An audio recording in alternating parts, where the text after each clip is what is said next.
I'm really low down.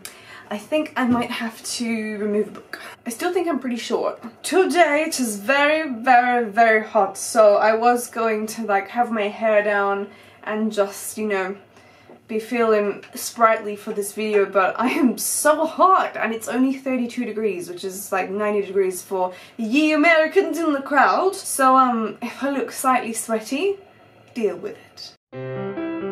Hi guys, my name is Kirsty and welcome to Upside Down Books. Today we are doing the exciting task of looking at my October wrap-up, which is like a week late. So firstly, I apologize for like the total lack of videos in the last however many days. I haven't actually looked when the last time was that I uploaded, but I'm pretty sure it was a while ago, so oops, but I'm not sorry. I've been enjoying doing absolutely nothing. No, seriously, November's gonna be terrible. This time next month's gonna be awful because I have yet to finish a book in November. I'm just partway through 4 of them and it's chaos. But thankfully, we're here to talk about October. I'm also gonna apologise because I feel really short, like I feel really low down in the frame. In fact, I feel really off-centered. Hang on, let's just move you around. No, I don't like that either. Yeah, okay, and I'm just gonna try and prop myself up. I'm having a short day, okay? This is the problem when you don't have a tripod and you just have books. My book's different sizes and that's just... Anyway, we're off topic. Today, we are going to look at all the books that I read in October. October was a fabulous month. I read 1, 2, 3, 4, 5, 6, 7 books. Is that it? I only read 7 books. I read 3 of those in 1 week. Oh, I don't feel so good about my reading month now. That can't be right. I'm gonna have to check that. I don't believe it was only 7 books. It's so hot and I don't have the aircon on in my bedroom. 1, 2, 3... Oh, I couldn't see it, yes. Okay, there are 8 books.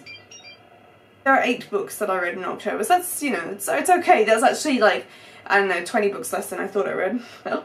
I'm so funny. Yeah, so I have decided on reflection of how I sort of run my blog versus YouTube channel. I kind of want to do my wrap up a little differently today. If you don't know, I have a blog as well. You probably do know. And if you don't, it is ozbooksnail.com, so go and check it out. But I do wrap ups on both platforms and it gets confusing and it's just a bit to kind of regurgitate the material twice.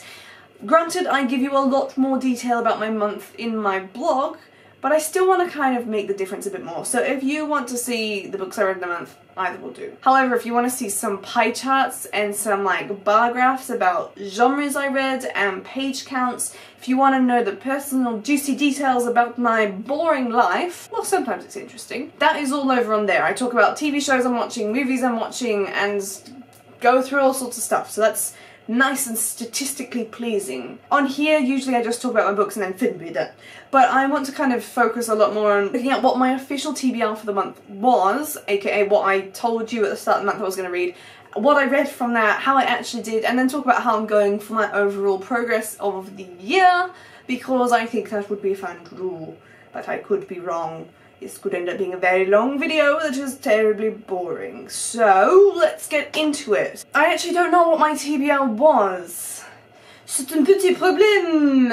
I'm going to have to bring up one of my old videos and start talking in the French accent because I am not so good at it. I'm pretty sure my TBR was quite extortionate. This is just the biggest waffly video ever. Do you know what? Before we get into that, so let's just have a look at what I did reading-wise, event-wise in the month. Pretty much nothing except one readathon. So in October it was round 4 of the Alphabathon, the hardest readathon to pronounce. And I'm a co-host on that one and that ran towards the end of the month and was so much fun. The Alphabathon readathon is a alphabet-based readathon. And each round we pick a different letter, like we progressively make our way through the alphabet. Being round 4 it was letter D, and next round will be letter E, so you read books only starting with that letter. And it's terribly satisfying to get through your TBR in such a method, and also a lot of fun. So keep an eye out for when I will be announcing the next round, whenever that gets decided. But I'm very excited for it. Moving up, roll high. Look at there. So again, just require the writing of down. Let me just write it down. I'm actually like slowly breaking out into a sweat over here. So I made a list to re-look at what my TBR was because I can't remember what my TBR was. And I had 1, 2, 3, 4, 5, 6, 7, 8, 9, 10 books on my TBR. Now 10 books on a TBR is actually a pretty decent number for me. I've got a lot more on my November one, but that's fine. You can go watch that video if you want to know how many I have. So I read 8, I wanted to read 10, and I think I hauled 14 books. So the TBR's feeling a bit of a blow right now. We've kind of inflated ourselves rather than going down. My current TBR number is 238 books, and that is 238 books unread, physical, on my shelf. I am out of control, yes, I know. But I am hoping to get onto that and bring that down. Originally at the start of the year my plan was to get that under 200 by the end of the year, and then I kept buying books, and now I'm saying no, it's fine, we're just going to pretend that wasn't a goal. My new threshold limit is going to be that I cannot, for any reason, go over the 250 mark. So we will not go over 250, that is unacceptable, and I'm going to try and work it down, but I just ended up getting a lot of books, okay? It just happens. There are some good reasons and some bad reasons for why I didn't get to the books on my TBR, and yes. Out of the 10 books that I had decided would be on my TBR, I only read 5 of those. So I read 5 that I wanted to read, and 3 that were not on my TBR. So I think we should have a look at them now. The first book that I finished off in the month was Inkheart by Cornelia Funk. I have been trying to read this. This is a rollover from September. In September I was doing Series September and I wanted to finish the whole Inkwell series, and I have not, but that is a sad fact for another day. The point is that I managed to finish this book, and I did indeed start on Inkspell. However, I got a good way through it. I only have a couple hundred pages to go on Inkspell, but I did not finish it, so that's this month's job. So obviously that meant I also didn't get to Ink Death. This wasn't on my TBR as it was a roll-on, but the other 2 were. So those ones were 2 that I did not get to out of that 10 because I just didn't quite get there. Towards the start of the month I was a little slumpy on my reading. It just wasn't really happening, which is what's happening now. Again, I don't know what it is about the start of the month, so that's that. I rated Inkheart a 4 out of 5 star rating, which I'm pretty sure is what I rated it last time as well. This was a reread for me as I am trying to reread the first book and then get through the rest of the series, and it was really enjoyable. It was way longer than I thought it was. If you go and look at my September TBR, I'm like, it's a quick book, I'll get through it quickly. This is deceptively big. This is actually a 500-page book, and it does not look it, but there we go. I read that one, I really enjoyed it, and I highly recommend to anyone out there who wants something a little bit different but is still fantasy and thoroughly enjoyable. I then moved on to read Crooked Kingdom by Leigh Bardugo. This was also on my TBR, so that is the first tick of the month. I read this one because I've been meaning to read it for months now. I absolutely love this series, and my god, this was a spectacular finish to the duology and didn't take me too long to read at all. It took me a month to read the first one. It took me about 3 days. No, it took me about 5 days to read this one. I actually did a buddy read with this one. I buddy read with Amanda over at Cover to Cover Mum, and you can go check out her blog here if you would like to see that.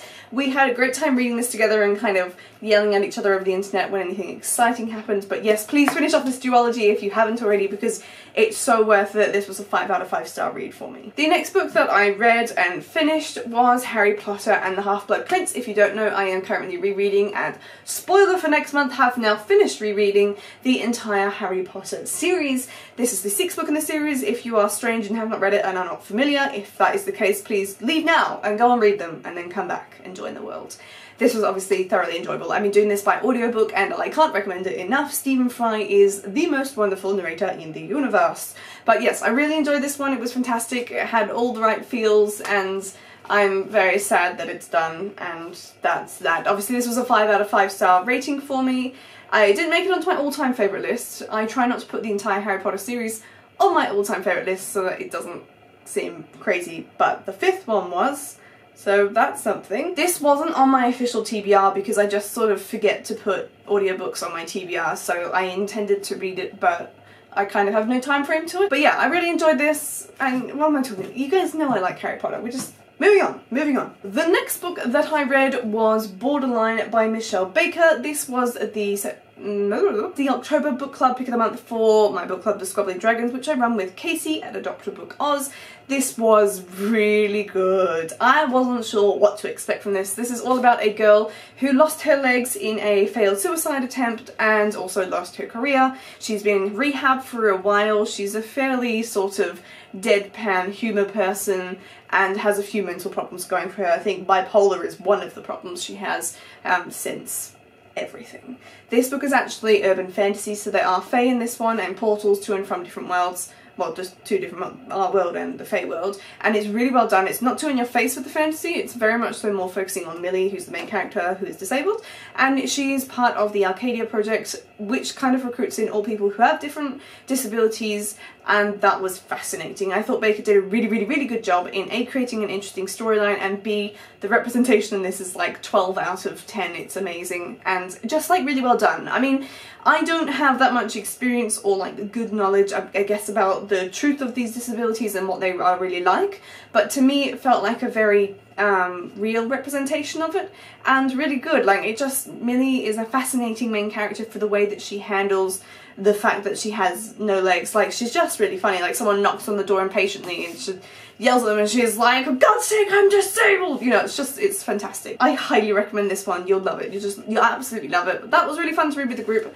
This one ended up being, I believe, a 4.5 out of 5 star rating. I will write below if it wasn't, because I'm lazy to check. But yes, very good. Very good. I can't wait to continue the series. This was another tick for the TBR as well. This was obviously on there because I knew I'd be reading it, so that is good. If you've never heard of the Scoblin Dragons book club before, the link I will leave down below for you. We start a new book every 17th of the month and then read it sort of over 2 months, I guess, straddling 2 months.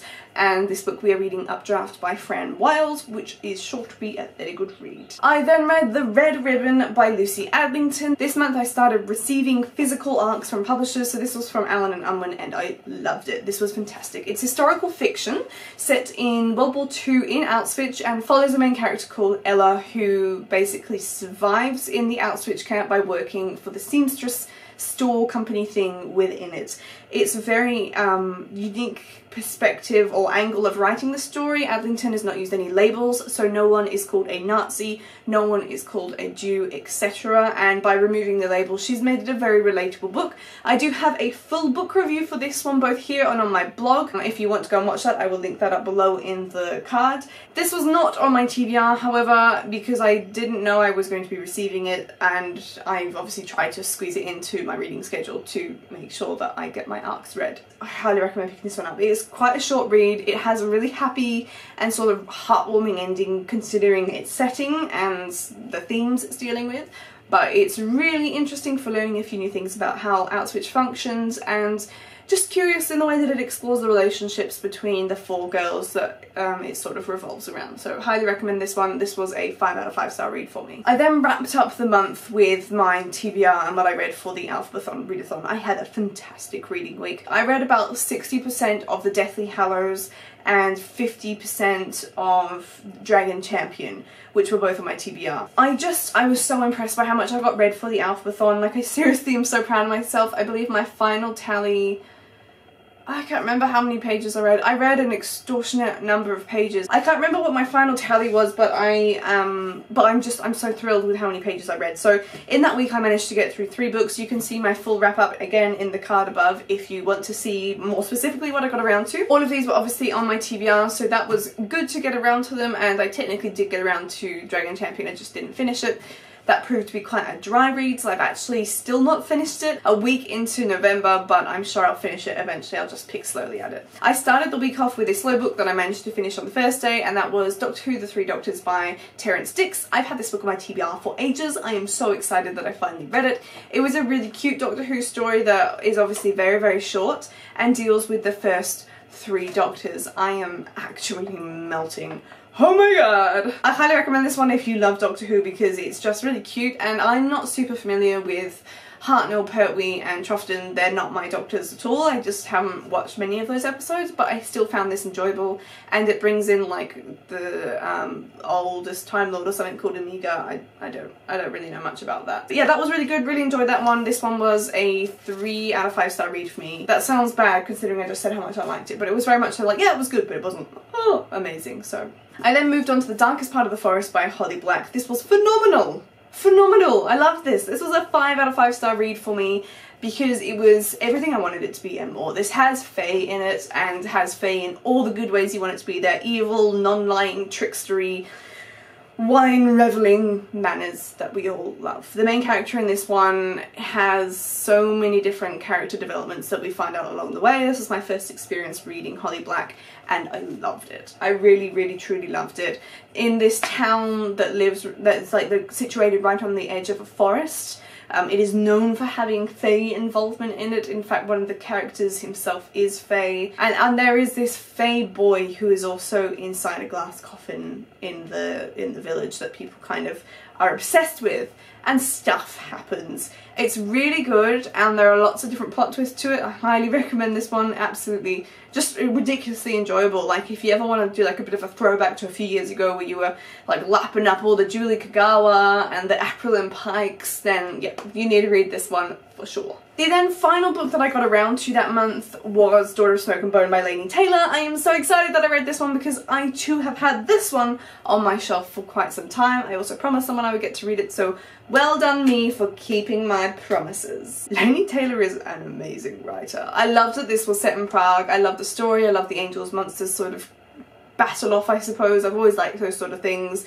And yeah, it was a really good story. It was told really well and I just really enjoyed it. It was actually a relatively fast read, but I ended up getting quite busy towards the end of that month, so it took me the rest of the week to finish it off.